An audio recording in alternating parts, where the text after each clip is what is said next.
Mama, cover your ears. This one is particularly bad. Be advised.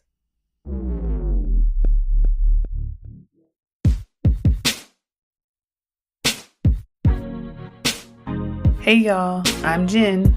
I'm from Oakland, and I'm a queer, black, feminist scholar. This is Daren, hailing from the mean streets of Anaheim. I'm an introvert, a novelist, and a nerd. We're early 30-somethings with 3 kids and over a decade of marriage. This is a podcast about the realities of blackness and adult life. We do adult differently. This is That Black Couple.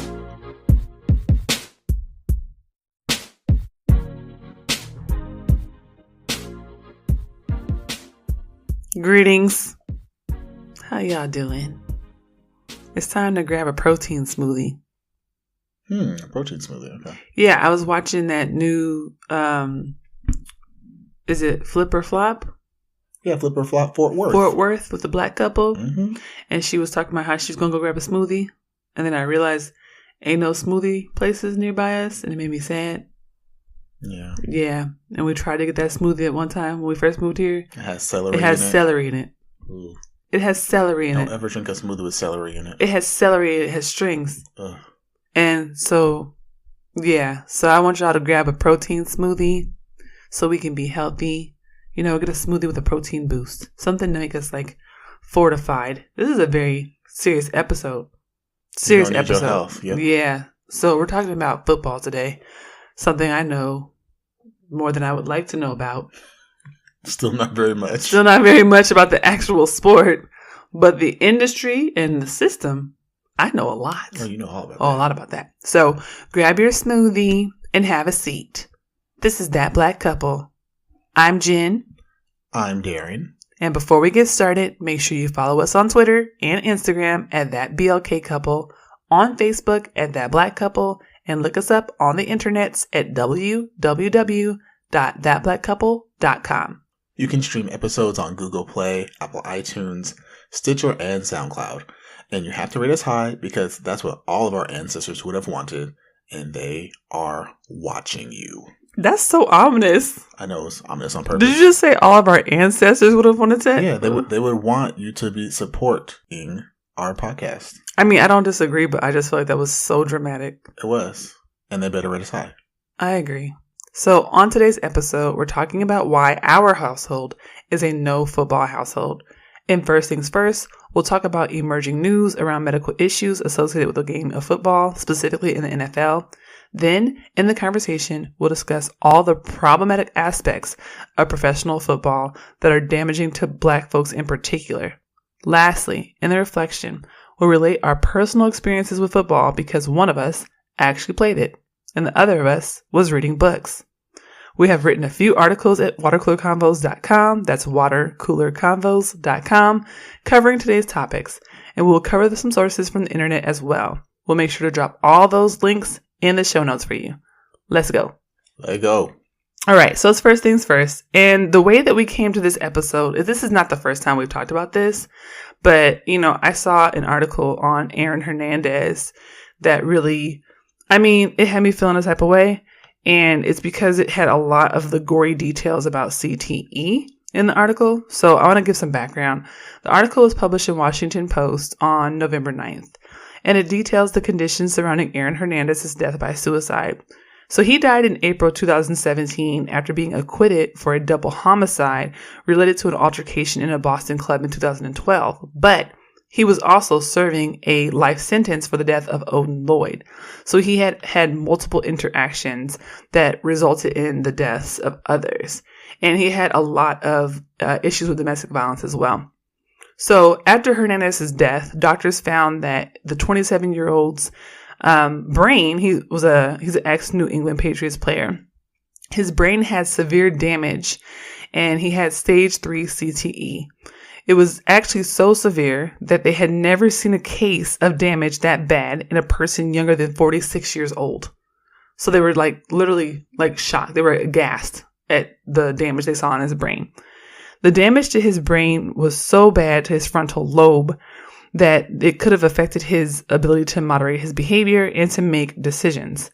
there were what they call dark spots. So in the article, they show like a cross-section x-ray of his brain, and you can see like it shows like a normal 27-year-old's brain and what his brain looked like. And you can see these kind of really big black areas where his brain was just basically... Yeah, my understanding is I think that's what they call like those tau proteins. Right. And so like the presence of them is basically a big marker for CTE. Right. So according to a doctor who was interviewed by Washington Post named McKee, they said, we can't take the pathology and explain the behavior, but we can say collectively in our collective experience that individuals with CTE and CTE of this severity have difficult with impulse control, decision-making, inhibition of the impulses for aggression, emotional volatility, rage behaviors. We know that collectively. So what they're basically saying, because, medical doctors, scientists have to make sure we can't always assign causality to certain issues and outcomes. But what they're basically saying is that you can't be absolutely sure that there's a linear connection between the game of football and the outcome of CTE, or between CTE and the outcome of aggressive behavior, right? Because the idea is that there might be other people with CTE who are not creating these same circumstances for others, who are not harming others, who are not showing the same types of aggression. But what they're saying is we can tell you that these types of damages to the brain do affect the areas that help to regulate those behaviors. So if there's not causality, there is some type of correlation. And that for me is like, I really struggle. I struggle with this idea that we should still see football as a viable career option and profession, especially for young Black men. I'm not really understanding how we're still pushing young people toward the sport, especially when they are hitting one another at earlier and earlier ages and at risk for these types of diseases. I don't get it. I don't understand it either. We were just out eating lunch yesterday, and I was talking to you, and there was a TV over your head, and it had a football game playing. And I looked at you and I just said, just even looking at this makes me sad, because I'm watching this and I'm fully aware of what's happening on the TV right now. Like, we are actually watching people go through the process of damaging their brain. Right. We're watching the hits. We're watching them like, these are the building blocks. I think it was a college game. And so I'm thinking these are people in college. They're, they have these aspirations to go into the NFL and have, these illustrious, NFL careers. But we're watching them beat themselves up and cause actual damage to themselves. Like, we're watching it occur. And the thing that I always relate it to is like, I think of it, it's a lot like smoking. Right. Like, so for a long time, smoking was culturally, it was cool. It was like, that was what you did. It was what you did socially. That Camel. Remember that Camel? Right. And there's a big thing about Joe Camel and how, like, we can't be promoting smoking as if it's like a cool thing. Right. We can't promote it to kids. I mean, we still have issues where, cigarettes are being promoted into like, predominantly urban areas and Black areas where they're targeting certain demographics with cigarettes. Right. But I mean, there was a time where, smoking was on TV, and it was very much like oh, look, they're smoking. Don't you want to be like them? Don't you want to? And we had to, as a country, come to the point in realizing we are just promoting people's death when we do this. Right. We're saying, hey, how about you do this thing that'll kill you? We know that it's going to kill you. We have all the proof. We've done all the research. We know it, but we're going to still, dance around and act like that's not reality. And at some point, over a long period of time, I think it was a lot of that was actually through the 90s, if I remember correctly. Yeah. We came to the conclusion, hey, this is bad, and we can't continue this type of behavior. We have to actually try and stem people, picking up cigarettes, because it's affecting life outcomes. Right. And I feel like that is the same exact thing that's happening with football and CTE right now, where we know this is happening. We know that people having these high impact hits over and over and over is causing their deterioration in their brain, and it's leading to violent acts of them hurting other people. It's causing them to take their own lives. It's causing diminished life outcomes and prosperity in life. We have all these cases of people with CTE where, they just are living in really destitute ways where they just can't even manage their own lives, and they're doing things like drinking antifreeze and it's just, And somehow we're supposed to be okay with that and still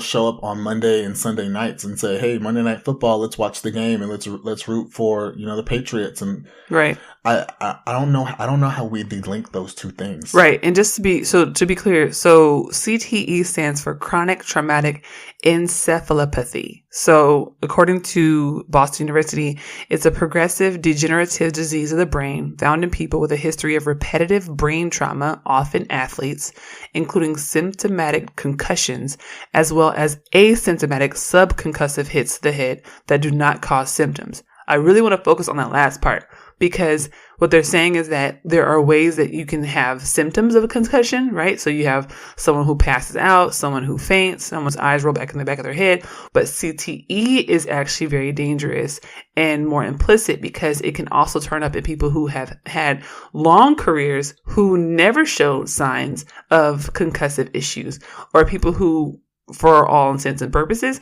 seem, quote unquote, normal.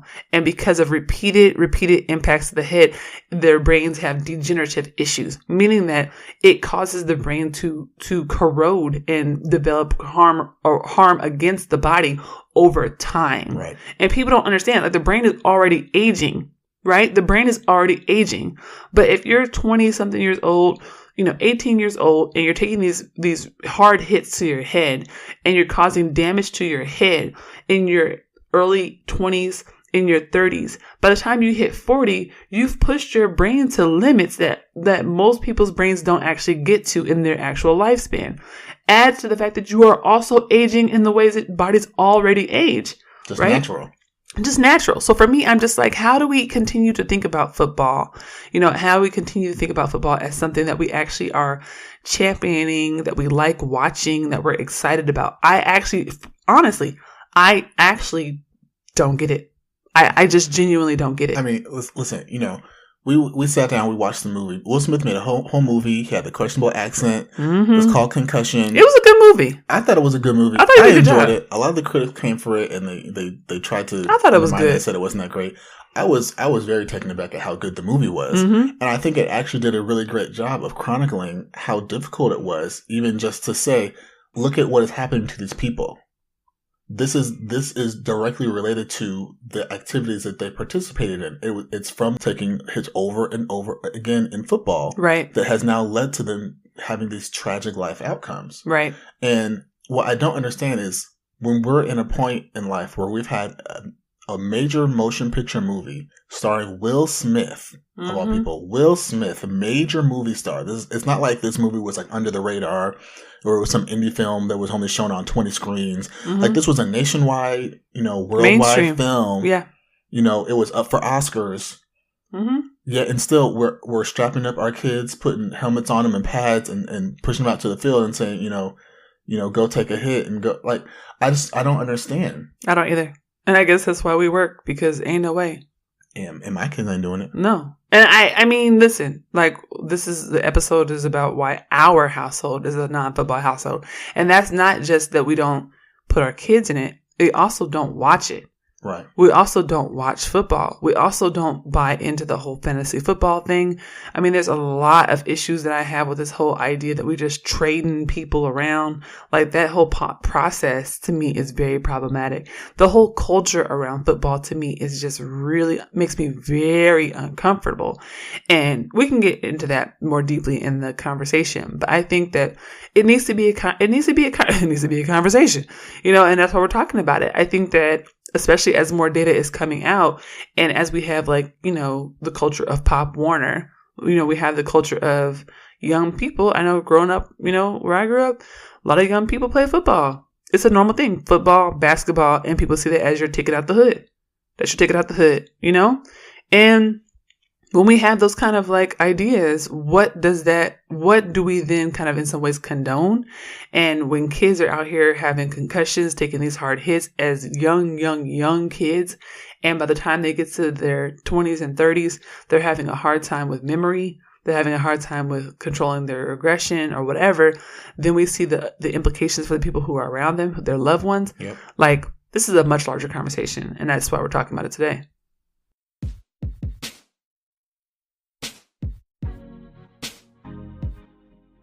Thank you for listening. We are the proud founders of watercoolerconvos.com, a platform at the intersections of Blackness, culture, and adulting. We started that Black couple to dive deeper into the issues facing young Black millennial folks navigating the anti-Black, anti-queer, white supremacist world today. This podcast is supported by donations and patronage of our listeners and readers of our blog. You should head over there and check out some of the content when you get a chance. If you would like to become a monthly subscriber or patron and help fund our content, sign up at www.patreon.com/watercoolerconvos. Patreon is spelled Patreon.com. Please consider giving $5 or $10 per month to help us build our platform and grow our organization. We really want to hire new writers and social media people, y'all, but we can't do that without your help. You can also give a one-time donation at www.paypal.me/watercoolerconvos. All donations are welcome. You can stream the show on Google Play, Apple iTunes, Stitcher, and SoundCloud. When you listen, please consider hitting that heart button, sharing an episode, giving us a 5-star rating, and leaving some dope-ass comments. This helps us with our page views and also gives us more listeners for the show. Thank you so much. Let's get back to the show.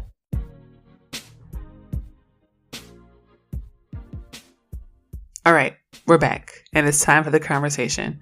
And I really think I always want to talk about culture. I always bring up culture. I feel like people are going to be tired of me talking about culture. But I do want to talk about the culture surrounding the NFL and the culture that around like organized sports in general and the kind of meaning making that we have like on athleticism and citizenship. I really do think that a lot of the ways that we understand, even like playing like an American pastime like baseball, is about citizenship, you know? And there's a lot of ways that we put that onus on people of color, specifically Black people, you know, Black men. And so, you know, I always think about how when people ask me, what's your favorite NFL team? What's your favorite NBA team? What's your favorite baseball team?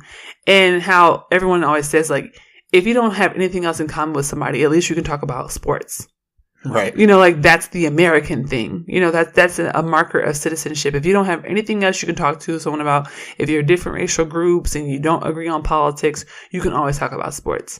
And that to me is like getting at this underlying culture too of the NFL, right? The NFL is really like this system that is meant to kind of unify, you know, everyone. It's really meant to be colorblind, but in it being like in it supposing to be colorblind and supposing to be just an American pastime, it is so explicitly and overtly racial and so explicitly and overtly anti-Black. And every time I say that, people really get very upset with me. They get very upset with me. But the reason why is because anything that is based on like a white heteropatriarchal capitalistic system is going to be anti-Black, right? If you have anything that is owned by predominantly white, cis, heterosexual men owned, right? Mm-hmm. Most of the team owners are white, cis, heterosexual men. Most of the people who own the arenas where they even play, white, heterosexual, cis men. Most of the coaches, white, cis, heterosexual men. Most of the quarterbacks, and this is my research. I always say I don't know nothing about the game. I don't know what none of them flags mean. I don't know what the lines are. I don't even know how many yards there are. Maybe 100. Are there 100 yards? It's 100 yards. Okay, there you go.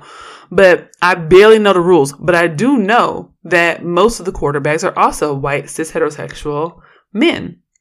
And what's interesting about this, I was reading an article about this, is that quarterbacks get hit the least. They get hit the least. Yeah. They're protected. The whole goal is to always protect your quarterback. Right. The whole goal is to protect your quarterback. You don't want them to get hurt. But the people who are often protecting the quarterback are usually the larger, like usually Black, bigger men. They take the most hits to defend the white guy on the field. It's a really fucked up thing when you really think about it. Right? The kicker, usually a white cis heterosexual guy. Kicker rarely gets hit. So when you think about who like the white guys on the team, and this is not to say that that's all the white people on the team, it's absolutely not. But thinking about who's quintessentially and overrepresentedly white on the team, it's the kicker, who pretty much never gets hit, and the quarterback, who pretty much never gets hit. Right? And then you think about who's getting hit all the time. Right? It's not even those running guys. What do they call it? The running backs? It's not like the, you know, I don't remember his name. What was Reggie Birds? It's not even those guys because he was the one who ran all the time and caught the ball. Mm-hmm. It's actually those guys who sit on the line in the very, very front. And they just smack each other over and over. They just smack their helmets. They smack their shoulders. They just run each other constantly. And sometimes they're even still hitting one another. And there's reverberations of those hits even after the call is made. Even after the play is done. Those reverberations are still going through their bodies even after the play is over. You know? And so in the research that I've done, it's like those are the people who are the most at risk for things like CTE. And they're already bigger guys. They're usually very, very heavy men. They have a lot of muscle mass. Their bodies are already carrying a lot of muscle.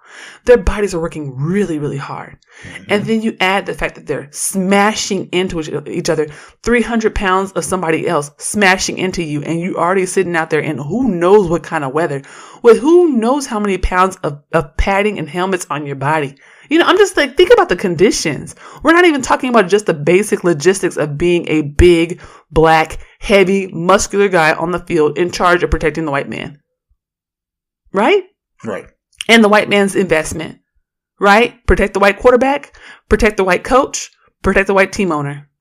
Well, and the other thing this is my special insight because I have played the sport.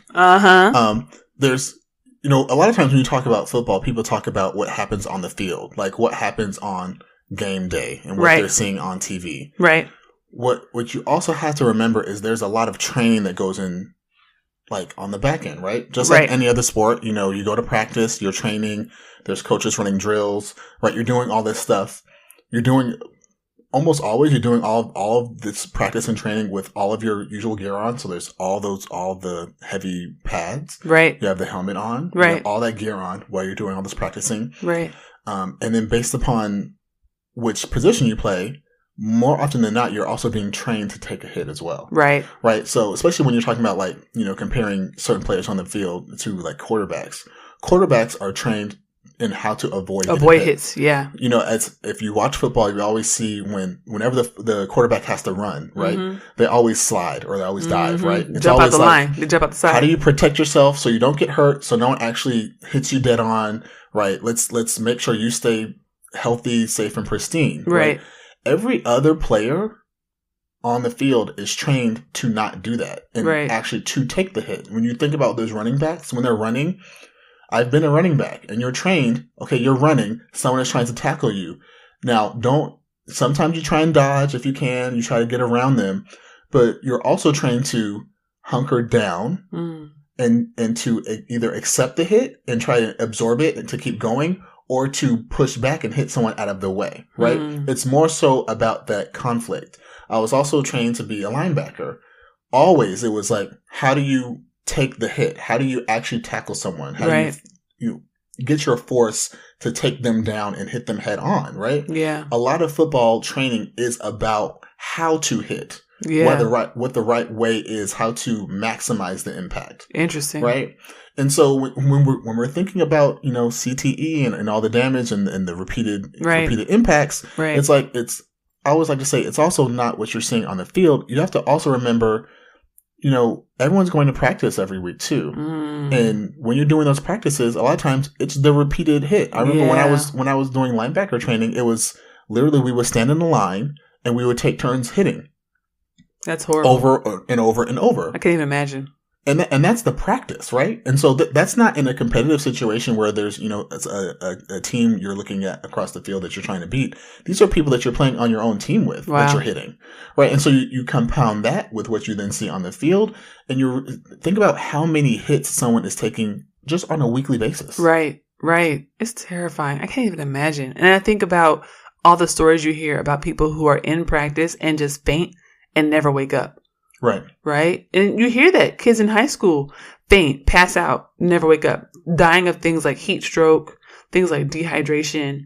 It's just think about what they're doing to their bodies, And so I guess that's the other thing that I'm trying to talk about here is like, I think about Colin Kaepernick and this whole phenomenon of trying to get Colin Kaepernick back into the NFL.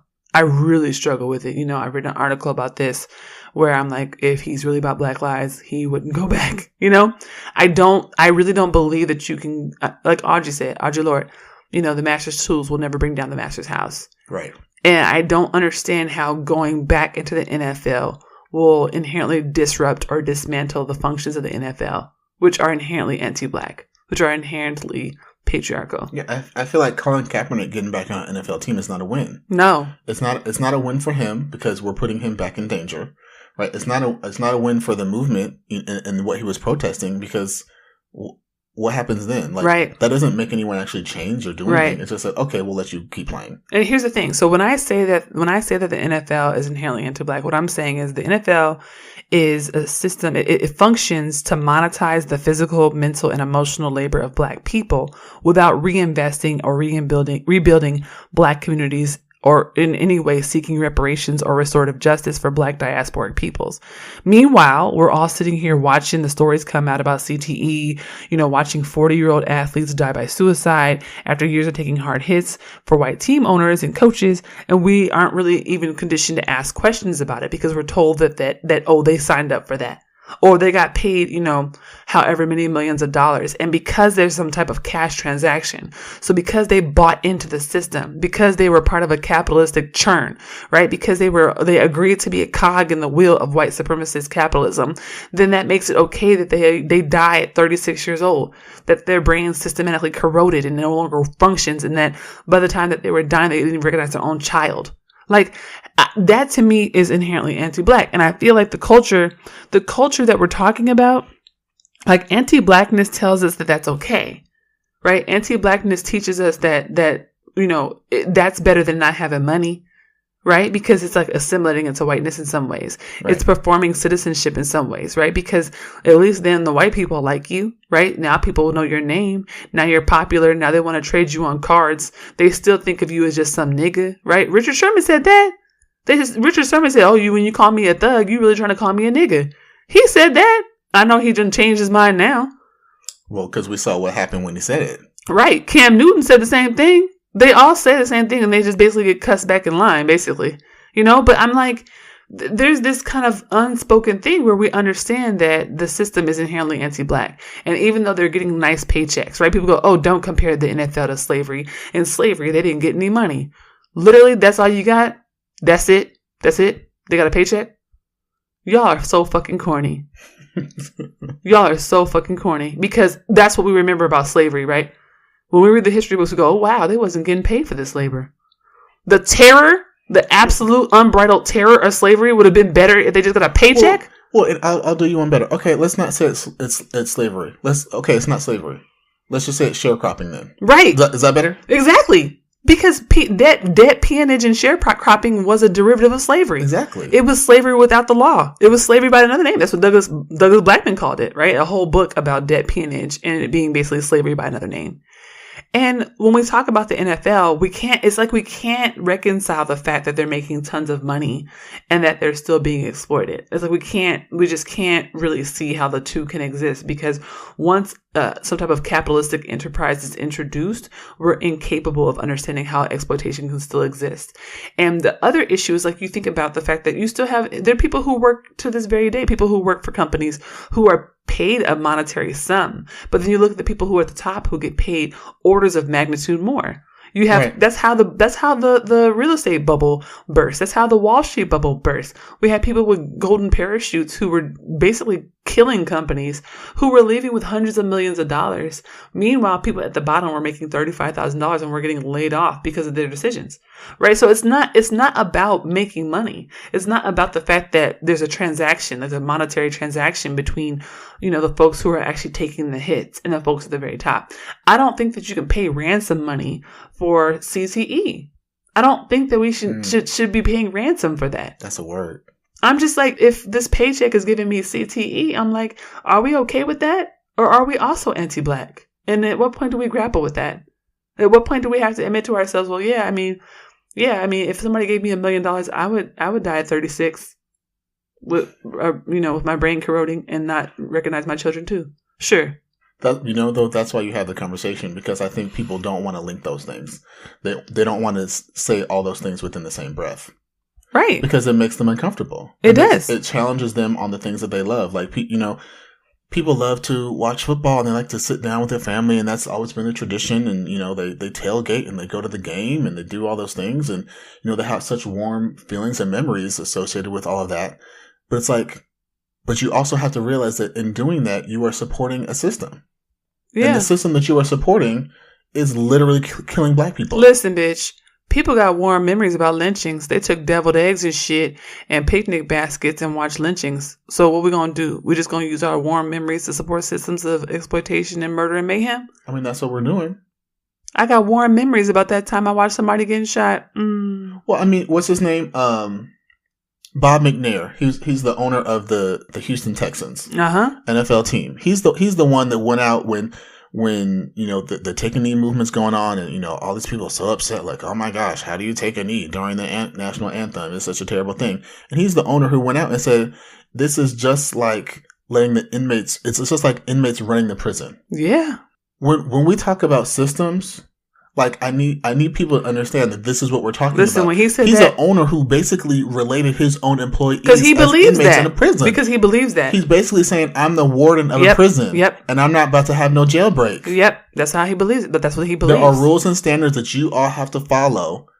And if you don't follow them, like, there's a consequence. I wasn't surprised. I saw that quote and I was like, we writing about this? It was one of those things. It was like, we knew it was going to happen. Someone's going to slip up. Right. I'm like,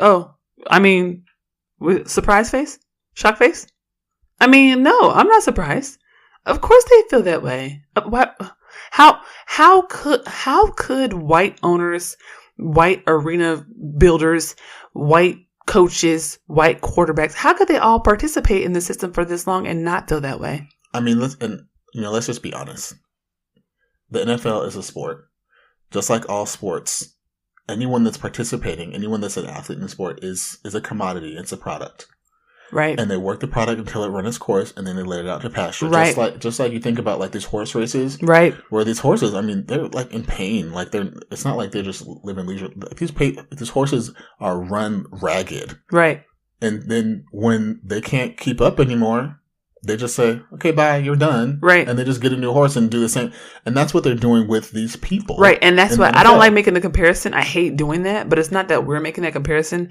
That's just how Black bodies are being commodified in the NFL. Exactly. They are seen as interchangeable bodies.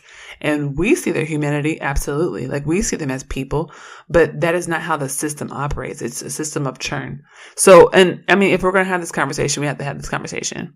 So the culture starts to meet in places like Pop Warner. I remember Pop Warner when I was a kid. I remember everybody wanted to play in Pop Warner. And, I recently saw an article about a 12-year-old boy who suffered a concussion during a Pop Warner game in Florida. And I remember hearing about that all the time growing up. Kids who would just pass out during Pop Warner games. And this to me socializes young Black boys in particular into a culture that equates their physical bodies with citizenship and with worth. I mean, it teaches them that that's where they should put their emphasis and their focus. That's where they should put their time and their money and their bodies, right? And Black families too. I mean, that shit is expensive. Paying for all the equipment, those away games and stuff. Like, that stuff is not cheap. It's a huge investment. It's a huge investment. And so that's a capitalistic gain, right? So Pop Warner benefits from the money of Black families too. So for me, I'm like, okay, that's a conversation. But not only that, it also starts that process of damage, right? You have 12 and 13-year-olds whose bodies are still developing. Their brains are still growing, and they're taking hits and they're getting concussions. What the fuck? I don't understand it. And this is my issue. And then people talk about, this person's a dumb jock. And I hate this whole dumb jock stereotype. Oh, that person's a dumb jock. And then they always do the whole reverse. Oh, that person's a smart jock. Look, they went to MIT. And I'm like, listen, I need y'all to interrogate the fact that there's I always see trends. I'm like, if you see a whole bunch of athletes, and you see this consistent kind of developmental issue, might it be, especially if it's NFL players, right? Or people who play football, but you don't see it in the basketball players, and you don't see it in the rugby players, and you don't see it in the people who run track. Okay, they all athletes. You don't see it in the swimmers, but you only see it in people who play football. People who take hits to the head, people who box, people who take hits to the head. And you're like, dumb jock. No, boo. Maybe it's because there's some issues with their brain. Maybe we are sitting here and watching as people's brains are actually having corrosive damage done to it. Maybe they are developing early forms of CTE. Maybe we, in our desire to always categorize and overlook and justify and be okay with the exploitation and harm against some people, we're just simply not paying attention to the shit right before our very eyes. And I feel like anti-blackness is one of the ways that this lets us get away with that shit. Anti-blackness tells us that black people should accept this kind of catch-22. It's like either you poor or you go to the NFL and you might get CTE. It's like that's the option. Either you from the hood and you gotta struggle and grind, or you go to the NFL and you could be rich and you might make it big. You might get CTE, but you're gonna be rich for a couple years. I mean, and that's the thing. It's the selling of that dream, right? Like hey, that's making it, right? Participating in something that will pay you a lot, but will also seriously impact the length and the quality of your life, the overall quality of your life, right? Like, hey, you go after that dream, right? I mean, I think about, I played football, and I remember, I'll never forget, freshman year, I was actually one of the really strong players on my team. And I remember one of my coaches being like, hey, I could really, really see you being like an all-state player. I could see you like really being like a big deal. And this could be like, and I remember from that moment, there really being this pressure, not even just from coaches, but also socially from friends. Like, hey, this is a big opportunity. You can, let's, you hit the gym, practice your sprints, get all your skills down. I mean, this could be your ticket. And I remember, I think luckily for me, I was someone, I grew up in an upper middle class background. I had a lot of opportunities. I was not in a situation where I had to really look and say, I have no way to like see a future success for myself, except maybe if some guy says, hey, you throw and catch that ball really well. Right. And so that pressure was there, but it never was enough to like make me say, let me really focus in on football and have that be the real thing. Right. But I know that my case is more the exception than anything else. There's a lot of people who don't have very many opportunities. Absolutely. And the idea of, hey, I could be an NFL star. I could play, on TV. I could get paid millions of dollars to play a game. Right. I could get endorsement deals. Right. I could be a celebrity and kids could look up to me and say, this is something I'm good at. I'm good at it too. Yeah, this is something that people look at me and say, hey, you are great at this. Right. This makes you a good person. Right. I see value in you because of this. Right. Like, I see how that is a really tempting thing. Absolutely. People would say, hey, I'm going to sacrifice everything. Absolutely. I'm going to double down and put all my effort into this.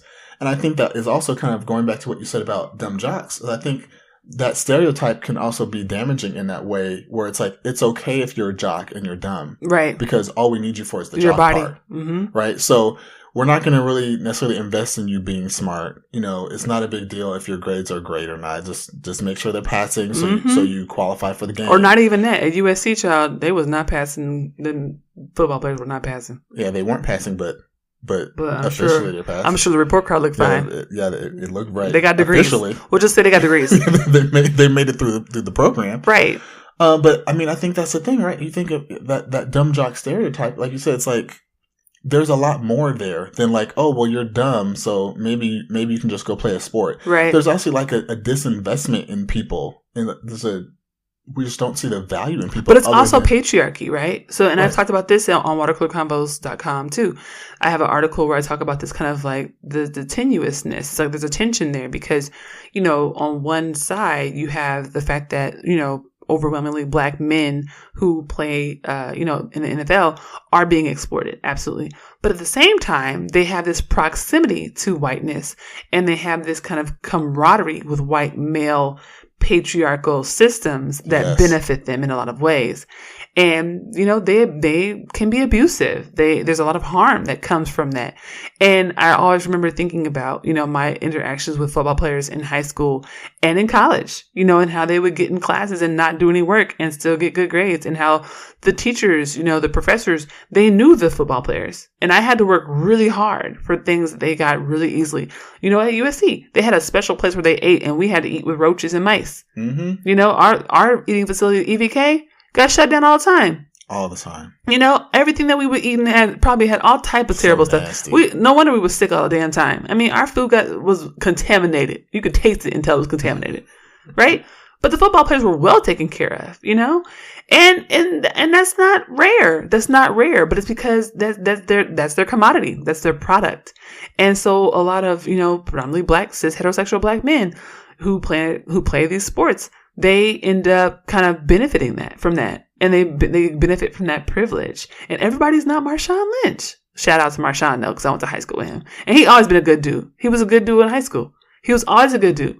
And I think he came into the NFL thinking, I want to go in there and make a little bit of money. I'm going to take it easy. I'm not going to take no hard hits. It's some shit I'm not going to do. I'm going to take care of my hood, which is a different thing. But there are a lot of people who, I think he's an anomaly. I don't think that he's not normal. That's not the norm. And I guess for me, it's like, I fundamentally believe in a future. I fundamentally believe in a reality, you know, where black people don't have to make that choice, where we don't have to choose one anti-black exploitative harmful system, you know, over another anti-black exploitative harmful system because it looks a little less anti-black harmful and exploitative. I mean, that's not what liberation looks like. That's not what liberation looks like. Liberation doesn't look like, you know, like you said, like Sophie's choice of, hey, which pill is going to kill me do I choose? Right. This one going to kill me slow, and this one going to kill me fast, or this one going to kill me, but I'm going to have money when it kills me. Or this one, you know, and I'm just like, I really kind of feel like when we talk about football, we have to talk about, you know, the larger structures that we're talking about here. And we're talking about patriarchy. We're talking about capitalism. We're talking about anti-blackness. If we're not talking about those things, then I can't talk to people about football. And people don't want to talk about it. They're like, oh, just let me enjoy my game. Just let me watch it. Just let me watch the 49ers. Just let me do this thing. And I'm like, you can go ahead and do it. I'm not going to do it. And just know that if you talk to me about it, I'm going to have my opinion about it. That's just what it is. And it's hard. And I get it. You know, you probably grew up with whatever and you wore the jerseys and you went to the games and you cheered them on. Like I said, you probably have a lot of warm and fuzzy memories. The problem is I feel like people need to get to a point where they see people. Right. Where they don't see a number. Right. Where they don't see stats. Where they don't fantasy football, whatever. Right. Whatever, you know, scores or points or, you know, winning the season or whatever it is. I need people to look at these games and see people. These are people that have loved ones, they have family members, they have, you know, they go home to situations and people that love them and care about them. And even those people that love them and care about them have to watch them deteriorate, beating themselves into the ground every day. Right. And if we don't see the humanity in them, I don't understand how we can ever say that we're for Black lives. I agree. Like what you hear? You can find my mom and dad, aka That Black Couple, on the web at thatblackcouple.com. You can find them on Facebook at That Black Couple, and you can find them on Instagram and Twitter at That BLK Couple. If you have questions or comments about the show, email them at thatblkcouple@gmail.com. Thank you for listening.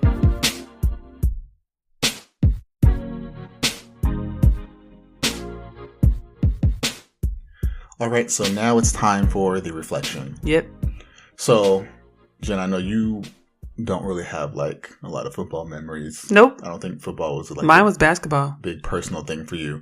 But for me, football was a big deal. Mm-hmm. In my childhood, I played a lot of football. During recess, I played a lot of football. I played flag football for a lot of years of my life. I played tackle football in high school for a little bit. It was a big deal. My mom is still to this day a huge football fan. She's a Redskins fan, like, for life, which is hard on multiple levels for a lot of different reasons. Very hard. But when I think about football in my own personal life, you know, talking about this subject is a little bit difficult because I do have a lot of, you know, fond, you know, warm, fuzzy memories, like I've been saying.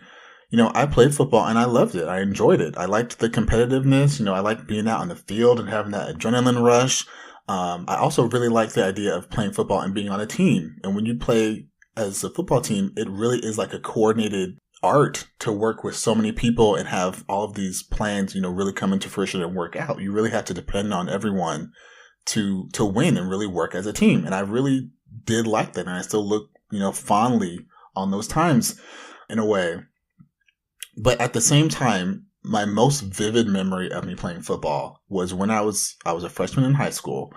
And we were on the bus going to a game. Mm-hmm. It was an away game. And I was sitting on the bus and I looked out the window and I prayed to God. And I prayed to God. I said, God, please, can I just get hurt a little bit? That was a bad idea. It was a terrible idea. But at the time I was sitting there, I was like, we had played some games and it's, it's hard. Football is a hard game on your body. It hurts. You have to push through the pain all the time. And after the game, you have to ice yourself in a lot of ways, usually tired. It's just a really rough thing to go through. And I remember being kind of done. I was kind of over it at that point. The fun had gone from the sport for me. But a lot of people were depending upon me. Like we talked about, a lot of people watch you. They're like, hey, keep playing. You're doing a great job. We're cheering for you. We're behind you. Yeah. And there were a lot of people on my team that were like, we really depend upon you. You're a big part of our team. And, you help us to win. And I don't know where we would be without you on our team. And so you have all these people depending upon you and looking to you for certain things. And I remember feeling like I don't ever want to let any of these people down. Like, I don't want to play anymore. But if I just quit, like, how do I just quit from this? Yeah. And so I thought, in my, teenage mind, if I just get hurt a little bit, just hurt enough so that I don't have to play anymore, I don't have to let anyone down and make it look like I quit and that I'm not here, to be a part of the team dynamic or anything. But then I also don't have to keep going out on the field and playing. Yeah. Now, coincidentally, literally, when we got to that game, the first play, it was a kickoff game. I was clipped and I tore my ACL and I was out. And that was coincidentally my last football game ever for the rest of my life. You got your answer though. I got what I wanted. God said it took months and months of therapy and surgeries, but I got what I wanted in the end, which was to not play football anymore. You could never play again. That was it. But I mean, I think about that now. That's what I was going through and facing as a 14-year-old. Right. That I was just like, I need to find a way out of this. Like, I can see how this is just not a good life situation. Right. But there's so much pressure. There's so much need and desire from everyone around me for me to just keep going. Right. And to keep investing and to keep hurting myself and to keep taking the hits and to keep participating in the system that I'm not even invested in anymore, that I don't get any joy out of anymore. I just have a hard time when I look back at that, when I think about who I was as a person and how I loved to write and I was good in school. I got good grades. Socially, I was in like every club. I was doing so many things, but the one central thing that everyone could rally behind, that everyone could understand and say, yeah, this is a good chance, or yeah, you're doing great.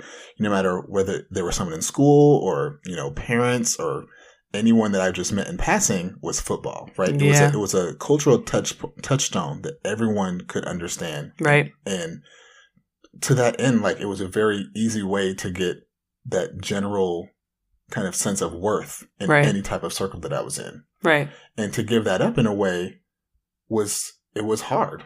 Yeah. And so but at the same time, knowing now even how bad it is, I kind of struggle with, as a parent, how you then put your child into that system. Yeah. Like, how do you reconcile with that and say, I'm okay with putting my child into the system that I know is going to hurt them in some way. Yeah. There's no way you come out of playing football unscathed.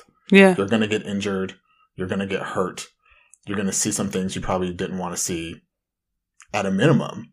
And we're not talking about the long-term effects, right? Even just on a bare bones thing, you're going to see that. Right. And I think so for me, obviously, like you said, I was not into football. But I'm a 6'4" tall woman, so I played basketball.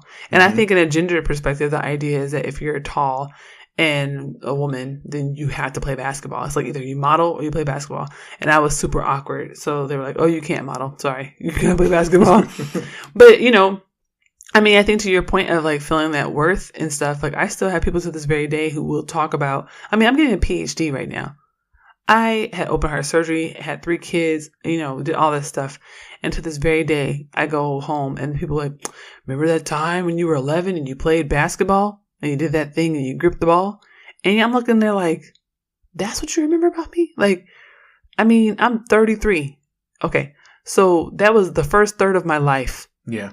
And that's the thing. That's what you got. That's what you got when I was 11 and I played basketball. That's what they're holding on to. Right. And I do think that that's a cultural issue. I do think that there's this culture where it's like, when it's young Black people, and I was good in school too. I had 4.0s and I was class president and in all the clubs and all that stuff. And I was diagnosed with a heart condition and people still tried to get me to play. People were praying over me to pray that there would be, that my heart condition would miraculously go away. Legit. Legit. There were prayers like, Lord, take it away so she can go back to basketball. Legit. I wish I was lying, and I'm not. It's just so wrong. And I'm sitting there like, this is kind of permanent. It's like, this is kind of what it is, y'all. I'm kind of not going to be able to play basketball no more. Can we move on? You know? And I was okay with it because I wanted to be an engineer. So I was okay with it. But when I think about the NFL, you know, and this is a more gendered perspective because it's a sport that's catering to, mostly cis heterosexual white men played by cis heterosexual black men. And I think about the cases of domestic violence. I think about the numbers, the scores of men in the NFL who have been arrested for domestic violence, who have been arrested for, other forms of like homicide or like hurting people, just harming people. I keep thinking about Ray Rice. That video was traumatizing to watch, and how the NFL tried to protect him in a lot of senses. And, when I think about that stuff, I do think about systemic issues. I wonder, like, does Ray Rice have CTE? I wonder about that kind of stuff. I wonder if, when we think about the overwhelming numbers of men in the NFL who end up harming others, if it could be linked to CTE. And if that's a larger conversation that we need to have, right? Because this to me is a systemic problem, right? Yeah. It's a systemic problem. And if we are seeing an overrepresentation, whenever I think about it, what are the percentages, right? We have an overrepresentation of certain types of aggressive behavioral issues in the NFL, right? We also see they said there's like 100 cases or something of CTE that they're finding now that, and you can only find it after someone has passed away, right? So when are we going to have the conversation about the linkages between the behaviors that people have in life with what they're finding in people's brains, after they've died? Right? When do we have that conversation? And it's uncomfortable.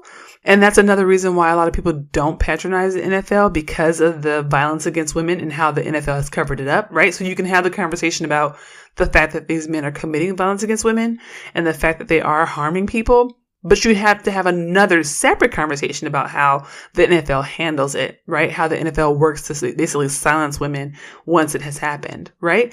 And those two things work together. They're still a part of the same process. They're still a part of white, cis, heterosexual patriarchy, capitalistic systems. There's still the same protection of one's assets and one's products, right? It's still the same process, but it ends up manifesting itself in multiple different ways. And so I'm like, when do we have those conversations? When do we start thinking about the video of Ray Rice, beating his then fiance, dragging her into a car, and the outcome of that, her staying with him, the whole like Ray Rice apology tour, the whole NFL try and make him look better, he's not that bad of a guy thing, the weird suspension but not suspension things, the please give Ray Rice a job, when do we start talking about all that weird shit? When do we start having conversations about how, this is all wrapped up together, right? And I don't want my kids anywhere near any of it. No. I don't want my kids near any of the culture that says that, domestic violence is okay if you have a really big paycheck, or if you're a big superstar, or if the white men in the big, room with the glass on the top say that you're a good person and they endorse you. That's not to me, that's not a sufficient way to think about justice for Black lives. I just don't see it. Well, I think what is at the heart of this issue is there's this fight to kind of just maintain a tradition. Yeah. Right. We have this football tradition that's gone back, for so long. It's a part of the American, patchwork. It's built into our culture as Americans. It means so much to us. It's like apple pie, it's just built into America. And I think there's just this undying fight where people don't want to let it go. And they don't want to see it for what it is, and they don't want to see what the problems are. And because they feel like if they do, they feel like if they challenge it, they feel like if they change it or try to make it, I guess, even a little tiny bit more safe, that they've somehow lost something that had value. Yeah. And what inevitably gets lost in that, actually not in that conversation, but in not having that conversation, is the people. Right. There are people that are being lost. Right. And we're not really concerned for them. But I also think that there's ways that we condone it too. I think there's ways that in our community where people will be terrible people. I'm thinking about like someone like R. Kelly. And it's like, well, he makes good music. Or, you know, in the cases of folks in the NFL, well, they got money now. Or, well, they're taking care of their family. I see that a lot. Like, oh, well, these black men have to go into the NFL so they can take care of their family and put money back in their communities and all this stuff. And I'm like, okay, girl, I guess. I mean, if that's what you're using to justify it. But if they're not really living past 45, how are you justifying that? You know, like they have kids who won't know them. So that's your trade-off. Right. They put a little bit of money in their own family, bought somebody a house, and, you know, the ability to buy into the American dream is more important to you than their actual life. I can't see how we're still putting systems over people. I cannot see how we want to preserve black life by letting black life die. You know?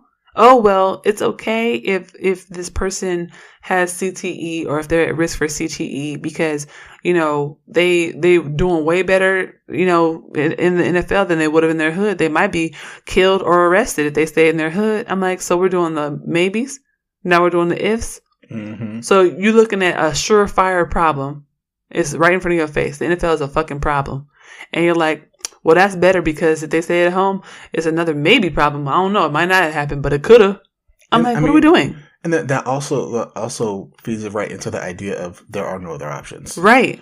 Like all we're going to do is just keep trying to get you to play a sport. Right. And I mean, obviously there's a lot of systemic issues. There's a lot of systemic things that make other options more difficult.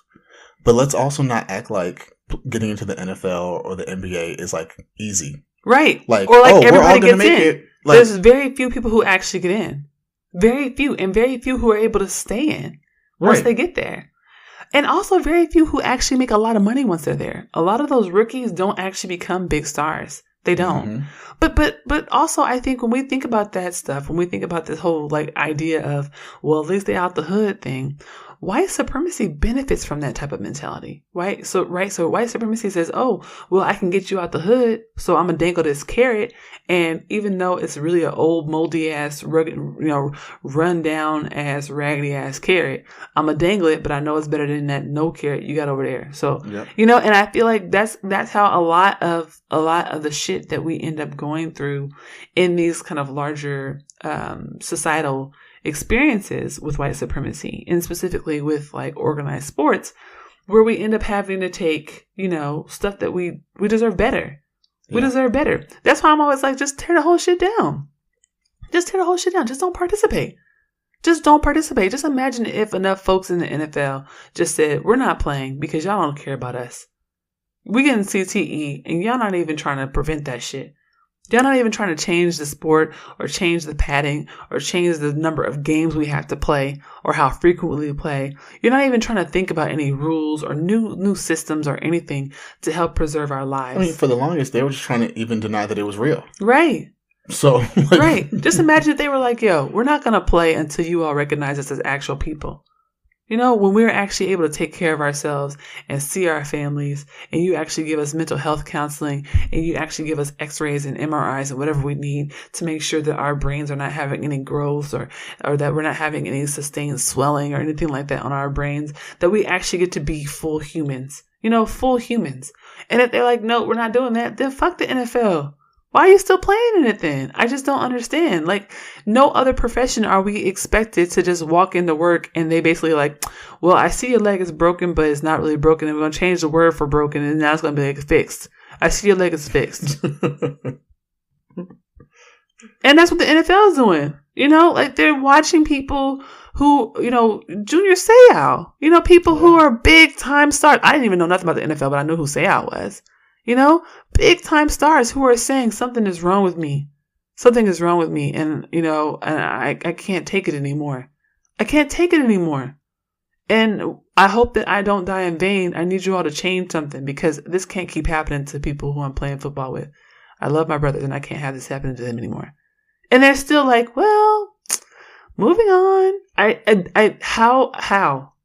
How? We have to at least have the conversation. Like your sports. Cool. I like some problematic shit. I like Cardi B. She problematic sometimes. Mm-hmm. I like Real Housewives of Atlanta. I love Real Housewives of Atlanta.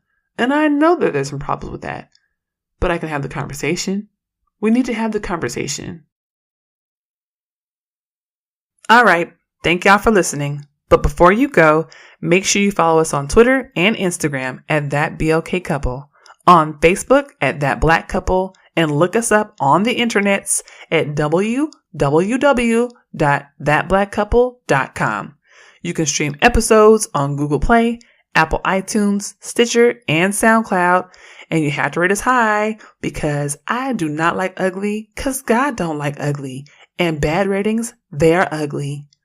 Bye.